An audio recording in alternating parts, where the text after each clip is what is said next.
Oi, gente, tudo bem? Estamos aqui para mais uma videoaula, continuando com o assunto de antineoplásicos. Essa é a segunda parte. Acredito que essa parte vai ser um pouco maior, porque eu quero falar de todos os antineoplásicos juntos. Para quem não me conhece, sou a professora Priscila, sou farmacêutica, PhD em farmacologia, e aqui no canal, no Mundo da Farmacologia, a gente tem vídeos sobre farmacologia e fisiologia. São aulas curtas, aulas com temas únicos, para ficar fácil acesso, fácil entendimento, fácil estudo por vocês. Nós estamos num ciclo de aulas, nós falamos sobre antimicrobianos, né? Tivemos 3 aulas sobre antimicrobianos, são aulas curtas, tá, gente? Onde eu fiz um compacto mesmo sobre antimicrobianos, uma explanação bem superficial, a gente não aprofundou muito. Vamos falar hoje de antineoplásicos, continuando o tema da aula passada, tá ok? Então, eu espero que vocês assistam o vídeo anterior, que vai facilitar o entendimento dessa aula. Então, a gente viu no vídeo anterior conceitos, definições sobre câncer, neoplasias, tumor, né? E a gente viu como ocorre o crescimento, qual a diferença que ocorre entre as células tumorígenas, né, e as células normais, o que ocorre de diferente, né? Alguns detalhes básicos, né? Também não aprofundamos na patologia do câncer, né? Vimos alguns detalhes básicos que acontecem, que é onde os antineoplásicos podem agir. Falamos um pouco de ciclo celular e vamos dar continuidade agora. Então, nós vamos ver hoje a classificação desses antineoplásicos, né? Então, eles são classificados, nós podemos classificá-los, né, como agentes alquilantes e compostos relacionados, análogos purínicos e pirimidínicos, antimetabólitos inibidores da timidilata sintetase, agentes antimitóticos, inibidores das enzimas topoisomerases, inibidores da atividade hormonal e agentes correlatos, e outros fármacos que são os fármacos mais modernos, podemos dizer assim, fármacos mais novos do que os citados. Okay? Então, agora a gente vai ver cada classe dessas separadamente. Falando dos agentes alquilantes e compostos correlacionados, eles podem ser subdivididos ou classificados em mostardas nitrogenadas e nitrosureias, compostos derivados da platina e a bleomicina. Então, o que são esses fármacos, né? Esses fármacos, eles contêm o nitrogênio. Esse nitrogênio aqui, que é o que dá o nome a eles de mostarda nitrogenada e nitrosureias, né? Que é o responsável aí pela ação antineoplásica, né? Então, eles vão adicionar um grupamento alquil, né? Eles são a molécula de DNA. Então, eles são agentes alquilantes, né? Então, eles adicionam um grupamento alquil. Quem são eles? Nós temos como exemplo a mecloretamina, clorambucil, ciclofosfamida e ifosfamida, que é bastante citado em trabalhos, em estudos, carmustina, extramustina e dacarbazina. Então, esses são exemplos de mostardas nitrogenadas, nitrosureias, que são esses fármacos que apresentam esse nitrogênio aqui, que é a molécula, né, que vai ter a ação antineoplásica, né? Então, eles formam cátions altamente reativos que reagem com o nitrogênio da posição 7 da guanina do DNA. Então, lá na guanina do DNA, na posição 7, nós temos o nitrogênio, né, que reage com esse DNA. Então, a gente tem aqui a reação, né, desse nitrogênio com o RNA. Eles reagem também com outros grupos doadores de elétrons, né? Então, eles acabam tendo outras reações também. Formam ligações covalentes cruzadas entre 2 grupos nucleofílicos do DNA, o que impede a replicação do DNA. Então, ao se ligar nas moléculas de DNA, ele impede com que o DNA se replique, né? Parando aí a replicação do DNA, que não vai poder dar mais que então vai impedir aquela célula de proliferar, né, de se replicar, ok? Então, aqui nessa figura, a gente pode ver que todas essas mostardas nitrogenadas, elas têm esse grupamento nitrogênio, né? Esse grupamento nitrogênio que vai reagir aqui com o nitrogênio da posição 7 da guanina do DNA. Então, aqui está a molécula do DNA, guanina, o nitrogênio na posição 7. E aqui eu tenho a mostarda nitrogenada, essa molécula aqui, que vai, então, reagir aqui com ela, formando esse grupamento alquil. Esse grupamento alquil aqui, agora, impossibilita esse DNA de continuar a sua replicação, certo? Então, aí, as mostardas nitrogenadas agem adicionando esse grupamento alquil no DNA, impedindo que ele consiga se replicar. Então, aqui a gente vê só mais um exemplo, né? Os exemplos desses fármacos, aqui as estruturas químicas, a mecloretamina. A gente observa que todos eles têm esse grupamento, esse nitrogênio, né? Por isso são mostardas nitrogenadas. Aqui na ifosfamida, esse nitrogênio faz parte do anel, né? Diferente dos outros, mas também tem esse nitrogênio, que permite aí que eles adicionem esse grupamento alquil. Né? A ciclofosfamida tem uma diferença aí dos outros, porque ela precisa de uma ativação hepática, ela sofre metabolização, biotransformação e precisa de uma ativação hepática para produzir metabólito ativo, que ele sim vai ter a ação antineoplásica, certo? Então, ele tem que ter uma ativação aí hepática. Quais os principais efeitos tóxicos das mostardas nitrogenadas? Então, a gente sabe que os medicamentos antineoplásicos, oncoquimioterápicos, infelizmente, eles não agem somente em células que estão mutadas, né, em células neoplásicas. Eles agem também em células normais, e daí vem os seus efeitos tóxicos, né? Então, a maioria dos efeitos tóxicos desses fármacos está diretamente ligada ao fato de que eles não são seletivos para células, somente para células que estão com alteração, né? Células que sofreram uma mutação e estão com neoplasia, né? Células neoplásicas. Então, os principais efeitos tóxicos dessas mostardas nitrogenadas, temos a imunossupressão, causada principalmente pela ciclofosfamida, e cistite hemorrágica. Então, esses fármacos podem causar aí principalmente esses dois efeitos tóxicos, certo? São os efeitos mais fortes, né? Podemos dizer assim. Quais os cuidados na administração desses fármacos? O extravasamento no tecido subcutâneo resulta em endurecimento hipersensível e pode necrosar o tecido. Então, a administração, né, tem que ter bastante cuidado, porque se ocorrer extravasamento no tecido subcutâneo, pode ocorrer uma necrose desse tecido. Qual a solução para que isso não aconteça?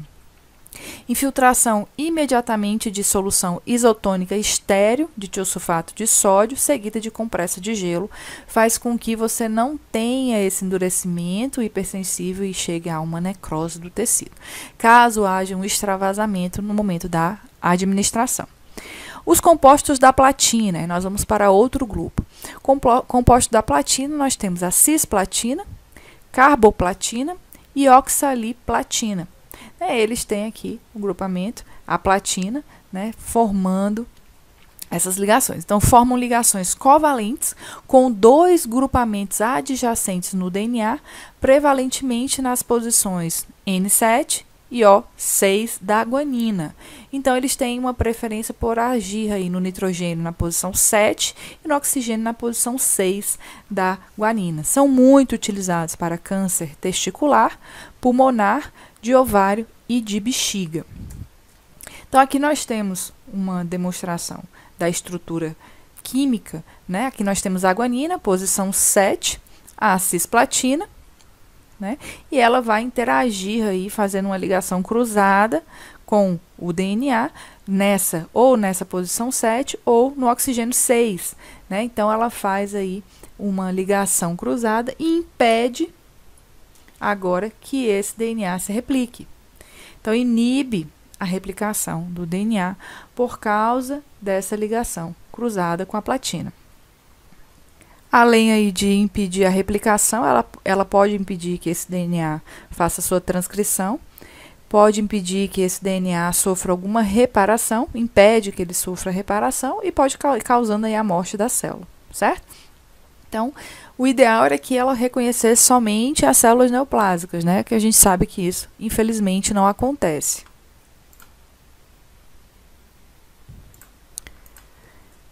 Então, quais são os principais efeitos tóxicos dos compostos da platina? Nós temos nefrotoxicidade e neurotoxicidade. Essa neurotoxicidade podendo causar aí perda da audição e parestesias nas mãos e pés, ok? Então, principalmente nefro e neurotoxicidade. Aí nós vamos para outra classificação. Nós temos os antimetabólitos. Né? Os antimetabólitos são os análogos do ácido fólico, como o metotrexato, os análogos de purina, como a mercaptopurina, tioguanina, e os análogos das pirimidinas, como fluoracila, gencitabina e citarabina, certo? Então, a gente vai falar desses antimetabólitos aqui. O mecanismo de ação desses antimetabólicos, eles apresentam estrutura semelhante a compostos utilizados pela célula. Então, eles se assemelham a compostos que são utilizados pela própria célula e, nessa semelhança, eles interagem impedindo que o processo de replicação, de crescimento celular continue. Então, atuam na fase S do ciclo celular, a gente falou do ciclo celular lá no outro vídeo, interferindo em diferentes rotas metabólicas. Então, os antagonistas do folato, o metotrexato, né, que age no ácido fólico. O ácido fólico é requerido na síntese dos nucleosídeos, que por sua vez são essenciais à síntese do DNA e à divisão celular. Então, se ele age no ácido fólico e eu não tenho, né, esse ácido fólico, eu inibo os precursores do DNA e RNA. Então, eu não tenho precursor de RNA e DNA. Então, ele inibe a dihidrofolato redutase. Então, o metotrexato, ele age inibindo, né, ele é um antagonista do folato, ele inibe um precursor do DNA, da síntese do DNA e RNA. Ao inibir um precursor, eu impeço que esse DNA, né, sofra sua síntese. Então, o mecanismo de ação aí do metotrexato, então a gente tem o folato, ele é retirado da nossa dieta, da nossa flora intestinal, né? Esse folato sofre a ação da dihidrofolato redutase, se transformando aí em ácido dihidrofólico e depois em tetrahidrofólico. Então, eu tenho aí essa dihidrofolato redutase transformando esse ácido fólico e o metotrexato inibindo essa dihidrofolase. Então, esse folato absorvido da nossa dieta, né, o ácido fólico absorvido da nossa dieta, ele precisa da ação de hidrofolato redutase para poder, então, entrar na síntese do DNA. Ele é transformado, né, sofre uma transformação e ele, então, vai entrar na síntese do DNA. Uma vez que ele é inibido, ou seja, que eu tenho um antagonista do folato, eu inibo a dihidrofolato redutase, eu não tenho esse folato sendo reduzido, né? Então, eu não tenho aí essa alteração do folato para que ele seja, então, utilizado no DNA. E isso faz com que eu iniba a síntese do DNA, ok? Então, eu diminuo a síntese do DNA. O metotrexato, ele é usado clinicamente para leucemias linfoblásticas agudas, linfomas, câncer de mama, pulmão, de cabeça e pescoço e osteossarcomas, ok? São os principais usos. É o mecanismo de ação dos que são análogos de base, então das purina e das pirimidinas, né? Então, nós entramos agora em outro, nós falamos do metotrexato, que age no precursor do DNA. Agora, a gente vai falar dos que agem nos análogos da base, né? De purinas e pirimidinas.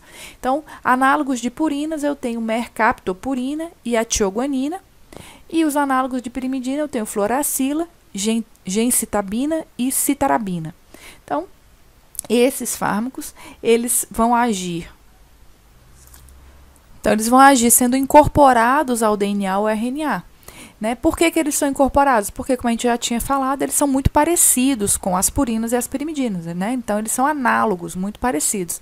Quando eles se parecem estruturalmente, eles acabam sendo incorporados no DNA e no RNA, causando aí quebra de fitas de DNA, interferência no alongamento da cadeia, interferência na transcrição do RNA, interferência na síntese de DNA. Então, eles acabam interferindo de alguma forma na finalização desse processo, do DNA e RNA. Então, os análogos pirimidínicos, né, eles agem aqui. Por exemplo, a gente tem aqui o 5-fluoracila, que age inibindo aqui a timidilate sintase. O que a timidilate sintase faz? Ela impede que o monofosfato de dioxiuridine, né, essa uracila, se transforme aí em monofosfato de desoxotimidina, né, nessa timina. E impedindo essa transformação, eu impeço aí, eu interrompo o ciclo desse DNA. Então, a gente tem um metotrexato, que a gente já viu que age lá no folato, né, as nitroureias, né, hidroxiureias, e a citarabina, que inibe aí também a síntese do DNA. Então, esses análogos pirimidínicos, como o 5-fluoracil, age aí exatamente inibindo a timidilate sintase, impede que a uracila se transforme em timina, então eu impeço aí a síntese do DNA. O 5-fluoracil inibe a timidilate sintase e a síntese de nucleotídeos de timidina, né, requeridos para a síntese do DNA. Então, o 5-fluoracil absorvido, ele se transforma e sofre metabolização, ele vai inibir a timidilate sintase, impedindo aí a inibição da síntese do DNA, certo? Inibindo aí a síntese do DNA, de uma forma bem resumida para vocês entenderem. Então, os análogos purínicos, né, que são análogos às purinas, eu tenho o 6-mercaptopurina, azatioprina, tioguanina, fludarabina, que estão disponíveis aí por ser administrados por via oral e tem como principal efeito colateral hepatotoxicidade. Então, esses fármacos têm efeitos de hepatotoxicidade. Aqui o monofosfato de inosina, a ação dele né, na síntese de purinas, a mercaptopurina e a tioguanina vai inibir a desidrogenase que transforma esse monofosfato de inosina para que eu tenha a síntese de guanosina monofosfato. Então, eu tenho aí a quebra de adenosina também, né, monofosfato. A gente tem a mercaptopurina agindo aí, impedindo que eu tenha aí a síntese de GMP e AMP para a síntese do DNA. Então, acabo finalizando, reduzindo aí a síntese de DNA, certo? Os efeitos adversos desses antimetabólicos, né? Os purínicos, pirimidínicos e o metotrexato, lá, que age no ácido fólico. Eles causam mielossupressão, nefrotoxicidade por precipitação do metotrexato, principalmente pelo metotrexato, e usar folinato de cálcio, ácido folínico, para prevenir a mucosite e a mielossupressão causadas por esse tratamento. Pode ser uma saída. O que ocorre é que esses antimetabólitos, eles acabam agredindo, né, principalmente células que têm uma proliferação intensa, células que têm alto turnover renovação celular. Que células são essas? São células capilares das unhas, da mucosa, que vai da mucosa oral à mucosa intestinal. Células essas que se renovam rapidamente. E essa rápida renovação acaba sendo como um atrator, um atrativo aí para esses antimetabólitos, e eles acabam agindo principalmente nessa síntese do DNA dessas células. Por isso que tem perda de cabelo, tem enfraquecimento, a pele fica mais sensível, enfraquecimento das unhas e causa a mucosite. A mucosite é a inflamação da mucosa, que ela ocorre desde a boca ao ânus, né? E isso vai interferir aí na farmacocinética de todo, vai interferir na saúde desse paciente de uma forma geral, né? A queda do cabelo, as unhas, isso se recupera depois e não interfere, a não ser psicologicamente, diretamente na saúde do paciente. Mas a mucosite, ela vai interferir na absorção de alimentos, na qualidade de vida mesmo por causa da dor, do incômodo, né? Então, que os novos fármacos tentam aí minimizar esses efeitos adversos. Então, tem que sempre utilizar algum outro medicamento adjuvante para inibir ao máximo que essa mucosite aconteça e essa mielossupressão também, ok? Os agentes antimitóticos. Vamos para outro grupo, né? Então, nós temos os antimitóticos, como o nome já diz, inibe a mitose, né? São antimitóticos. Eu temos os alcaloides da vinca, que é a vincristina, a vinblastina, e os taxanos, como o paclitaxel e o docetaxel, ok? São fármacos bastante utilizados. Então, esses fármacos, eles são chamados de agentes naturais porque eles são extraídos de plantas, né? Então, os alcaloides da vinca são extraídos do podófilo, né? E os taxanos do Taxus brevifolia. Então, eles são considerados agentes naturais. Esses fármacos, eles agem aí no fuso, né? Então, o mecanismo de ação dos taxanos e alcaloides da vinda é que eles agem aí no fuso. Então, eles agem no fuso mitótico, né? Os alcaloides da vinca, são esses aqui, o vincristina como exemplo, eles agem aqui inibindo a polimerização dos microtúbulos, então a formação desses microtúbulos no fuso mitótico. E os taxanos, eles inibem a despolimerização dos microtúbulos. Então, mesmo que eles se formem, né, eles não vão se despolimeralizar. Ok? Eles podem se formar. Se você estiver usando o alcaloide da vinca, ele não vai nem se formar. Ok? Então, quais as indicações clínicas desses fármacos? Então, os taxanos, como o paclitaxel e o docetaxel, eles são usados em cânceres pulmonar, de ovário e de mama. Os alcaloides da vinca, vincristina e vinblastina, são utilizados em câncer testicular metastáticos e linfomas. Certo? Gente, é importante lembrar que geralmente esses fármacos não são administrados sozinhos, né?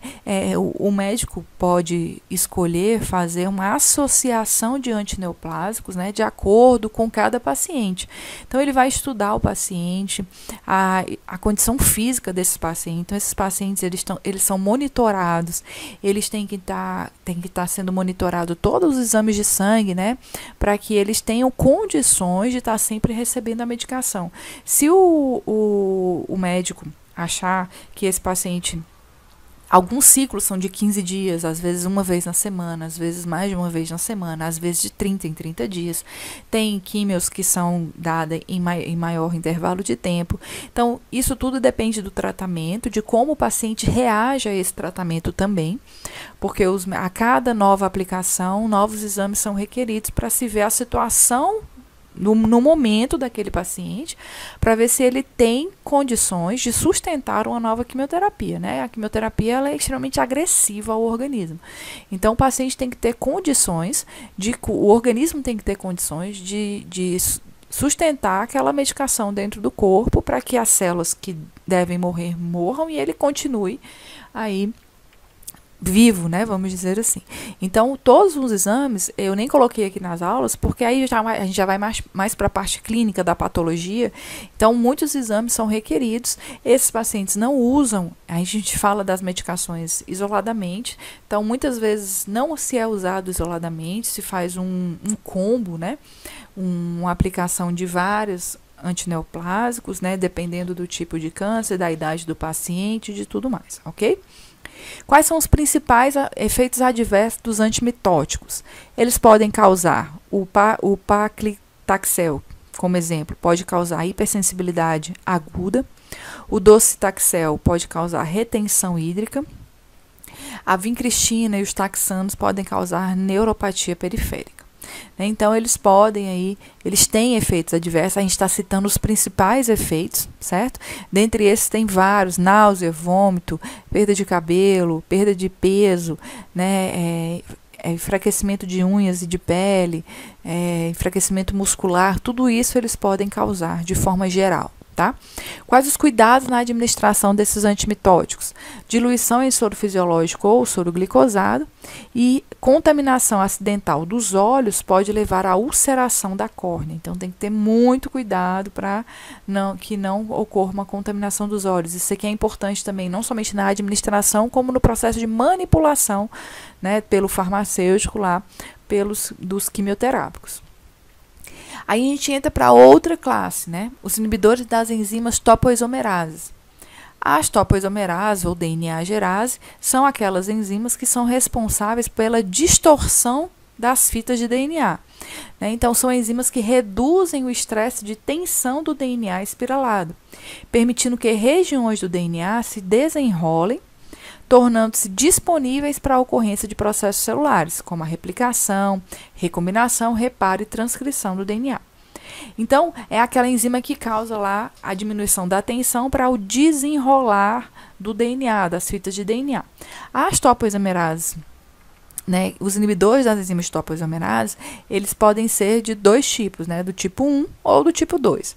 Os fármacos antineoplásicos podem agir formando um complexo DNA, fármaco, mais a topoisomerase, a enzima, inibindo a ação da enzima e induzindo roturas na sequência de DNA. Então, quando o fármaco interage com a topoisomerase se liga ao DNA para fazer a distorção. O fármaco vai lá e se liga a ela. E isso forma esse complexo DNA, fármaco, topoisomerase, que impede, né, essa enzima, inibe essa enzima de agir. E induz aí a não distorção do DNA e paralisação dos processos celulares de replicação, recombinação, reparo, transcrição. Então, esses fármacos eles podem ser divididos em os inibidores da topoisomerase 1, que nós temos como exemplo a camptotecinas, e os inibidores da topoisomerase 2, que nós temos as antraciclinas e a epipodofilotoxinas, certo? Então, as topoisomerases, só para a gente ver aqui, né, a gente tem aqui as fitas espiraladas do DNA, né, e ela vai se ligar, fazendo aí a distorção para que essas fitas possam, então, sofrer a ação do DNA. Possam sofrer a ação de replicação, de reparo e tudo. E aqui nesse desenho a gente vê só uma diferença básica entre a ação da topoisomerase 1 e a da topoisomerase 2. A topoisomerase 1, ela somente desespiraliza uma fita do DNA, né, fazendo com que essa fita fique exposta. A 2, ela age nas duas fitas conjuntamente, certo? Então, ela consegue desnovelar as duas fitas. Então, a gente vai falar aqui dos inibidores da topoisomerase 1. Eu tenho a camptotecinas, como o topotecano e o irinotecano. Né? Eles têm como ação aí inibir a topoisomerase do tipo 1. Então, aqui, por exemplo, a gente tem a camptotecina, que ela age na topoisomerase do tipo 1, que é aquela que inibe somente, que desenrovela somente uma fita do DNA. Quando ela se liga a topoisomerase do tipo 1, ela vai fazer com que ocorra uma ruptura aí dessa fita de DNA e impeça que esse processo de desespiralização ocorra, né, impedindo o restante dos processos no DNA. Então, ela foi isolada de uma árvore, a Camptotheca acuminata, ligam-se ao complexo de DNA topoisomerase 1, impedindo a ação da topoisomerase 1, tem como efeitos adversos graves uma diarreia bastante líquida e uma disfunção hepática grave, ok? Aí nós temos aqui os que agem nas topoisomerases do tipo 2. Eu tenho as antraciclinas, como a doxorubicina e a daunorubicina, que inibem a ação da topoisomerase 2. São capazes de gerar radicais livres, superperóxidos, que induzem fragmentação do DNA. Então, ela também causa fragmentação do DNA. Estão entre os mais importantes fármacos antineoplásicos, e o efeito tóxico é cardiotoxicidade, podendo causar insuficiência cardíaca e disritmias, e mielossupressão.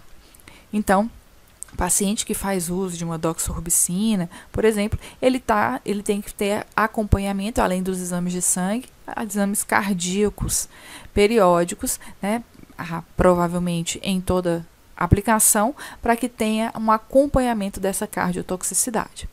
A epipodofilotoxinas, ela também é extraída de uma planta, a mandrágora, e causa inibição da topoisomerase 2. A gente tem como exemplo a etoposida e a teniposida. A bleomicina, ela é um glicopeptídeo natural, denominado streptomyces. Ela quela o ferro na sua estrutura ligada ao DNA e gera radicais livres, né? Como efeito colateral, reações mucocutâneas, fibrose pulmonar, que é irreversível. Então, aqui a gente tem só um mecanismo de ação rápido. A bleomicina se liga ao DNA, ela quela o ferro, então ferro 2+, perde elétrons, se torna ferro 3+. Esse elétron ele vai para o oxigênio, formando aí superperóxidos, radicais de superperóxido e hidroxila, que vai quebrar, tem capacidade de quebrar a fita do DNA. Então, agora a gente entra para os fármacos mais novos, que são mais utilizados ultimamente. Eles são mais específicos, que eles são mais seletivos no seu mecanismo de ação, diferente do que a gente estava vendo até então, que era mais generalizado, né? Então, a gente tem aqui, por exemplo, os anticorpos monoclonais, como o trastuzumab, que ele é um anticorpo que ele vai reconhecer, né? É um anticorpo que tem como antígeno o receptor do fator de crescimento HER2, ou também conhecido como NEU. Então, ele vai reconhecer o receptor HER2, que é um receptor que está presente em câncer, em alguns cânceres de mama. Então, quando ele reconhece esse receptor, ele se liga a esse receptor, se liga e bloqueia esse receptor, impedindo que ele faça parte aí da proliferação celular mamária. Então, quais as reações adversas aí desse trastuzumab, né, desses anticorpos monoclonais? Eles, durante a infusão, pode causar uma hipotensão, pode causar febre e calafrios, e pode exacerbar os transtornos cardiovasculares já existentes, né? Então, eles têm um mecanismo mais específico, age aí, tem como antígeno o receptor do fator de crescimento HER2, que é um receptor que está presente nos cânceres de mama. Ele é um receptor que vai se ligar, né, quem se liga a esse receptor é um fator de crescimento. Então, quando ele está bloqueado, né, eu impeço que essa célula mamária continue crescendo, né? Então, eu bloqueio um receptor, o HER2 especificamente, que é um receptor para fator de crescimento. A gente tem o cetuximab, que é um anticorpo que tem como antígeno o receptor do fator de crescimento EGRF. Então, ele tem como antígeno esse receptor, né? O receptor do fator de crescimento EGRF, impede aí também crescimento celular. É aplicável a terapia de câncer do intestino, de cólon ou de reto, câncer de cabeça e pescoço, de células escamosas, como boca, garganta e laringe, e tem como efeitos colaterais causar um exantema cutâneo e diarreia. O rituximab, então, ele é um anticorpo que reconhece o antígeno CD20, que é expresso na superfície de tumores de linfócito B. Então, esse antígeno ele é expresso aqui na superfície desses tumores de linfócitos B, e ele reconhece esse antígeno específico e se liga a ele. Então, ele é indicado para o tratamento dos linfomos de células B, que não tenham respondido a outros tratamentos. Então, já se tentou outros tratamentos, aí tenta-se o tratamento com o rituximab. Quais as reações adversas? Broncoespasmos, hipotensão, e pode causar uma reação anafilática. Por isso que ele não é o primeiro tratamento. E geralmente ele é para se tentar quando já tentou, já se fez um outro tratamento. Então a gente tem aí esses fármacos, cabe a gente lembrar que eles são fármacos mais novos, né? E eles, como eles têm um mecanismo de ação bem específico, né? Então, eles reconhecem um antígeno CD20, que está expresso na superfície de linfócitos B. Então, eles não vão atacar qualquer célula, né? Nem células sadias. Eles vão, nem numa proporção tão grande células sadias. Eles vão atacar especificamente linfócitos B que tem o antígeno CD20 na sua superfície. Então, isso faz com que os efeitos adversos, nas reações adversas, os efeitos colaterais sejam bem menores, ok? Aí a gente tem o imatinib, que é o inibidor das vias intracelular da tirosinocinase. Inibe a proteína ABL sinase, que é ativadora intracelular da via de tirosina sinase. Então, é um fármaco de pequeno peso molecular e a indicação é exclusivamente para leucemia mieloide crônica. E ele é administrado por via oral. Tem como efeito colateral, ele, apesar de ser bem tolerado, ele pode causar edemas, náuseas, câimbras, exantemas e diarreias. Então, a gente, além de toda a terapia antineoplásica, né, a gente pode fazer também uma terapia anti-angiogênica.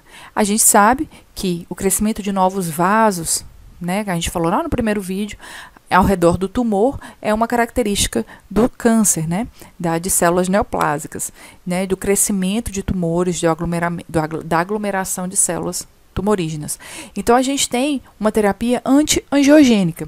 A angiogênese ela ocorre no crescimento tumoral, como a gente já viu, e nós temos aí dois fármacos, como que é o sorafenib e o sunitinib, que são aprovados para o tratamento, principalmente de câncer renal, mas que eles inibem dois fatores de crescimento. O fator de crescimento endotelial vascular, o VEGF, e o fator de crescimento derivado de plaquetas, o PDGF.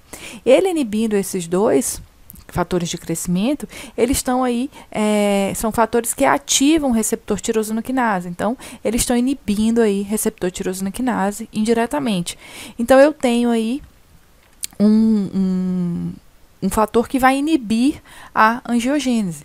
Então, o mecanismo de ação dele é inibir intracelularmente a ativação de vias de receptores de tirosina quinase. Então, a gente sabe que na célula, no crescimento do tumor, né, esse tumor ele vai crescendo, conforme ele vai crescendo, fatores angiogênicos vão sendo liberados. Esses fatores angiogênicos vão fazer com que novos vasos sejam formados para nutrir esse câncer, e não somente nutrir, como para carregar células desse tumor para outras regiões, o que nós chamamos de metástase, né, que a gente viu lá no primeiro vídeo. Então, é uma característica de um tumor maligno, que é o crescimento celular desenfreado, a angiogênese, né, a formação de novos vasos sanguíneos, tanto para nutrir esse tumor, essas novas células que estão em crescimento progressivo e extremamente rápido, e para também ter uma via de escape de células aí para outros órgãos, né, que é o que nós chamamos de metástase. Então, nós temos aqui um resumo.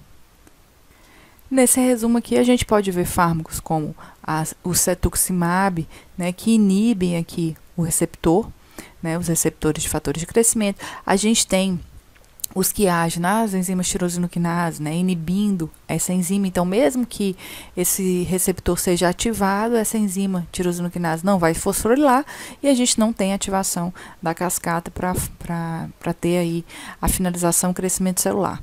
Então, a gente tem outros que agem inibindo a enzima ABL, inibindo outros processos no desencadear dessa via, né, inibindo MAP quinases, que são enzimas aí essenciais para a proliferação e crescimento celular, ok? Então, elas agem aí inibindo essas vias.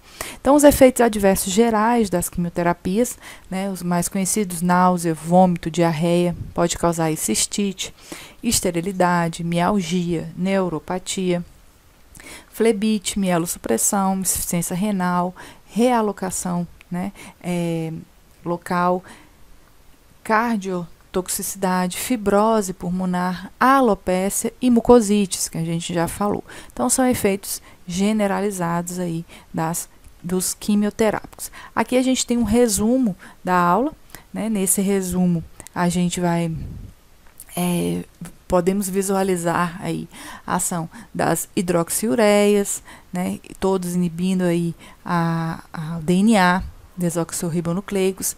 Nós temos ribonucleicos, desoxirribonucleicos aqui embaixo, também inibe a síntese de timidilate sintase, como o 5-fluoracil. Eu tenho aí, vamos ver outro exemplo, os inibidores de proteína, tirosina quinase, os anticorpos que a gente viu, que bloqueiam as atividades das vias de sinalização. A gente tem aqueles que bloqueiam a função da topoisomerase, né, tipo 1 e tipo 2. Os que formam complexos com DNA, né, os análogos de platina, os agentes alquilantes.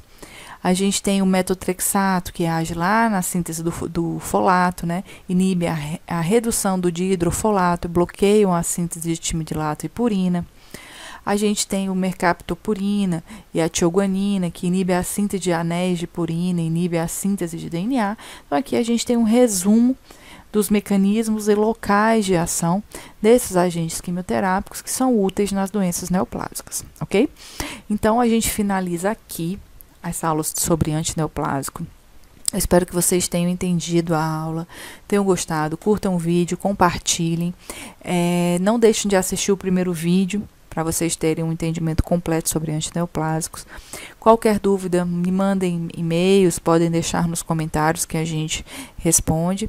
E bons estudos para vocês, pessoal. A gente se encontra nas próximas aulas, ok? Até mais!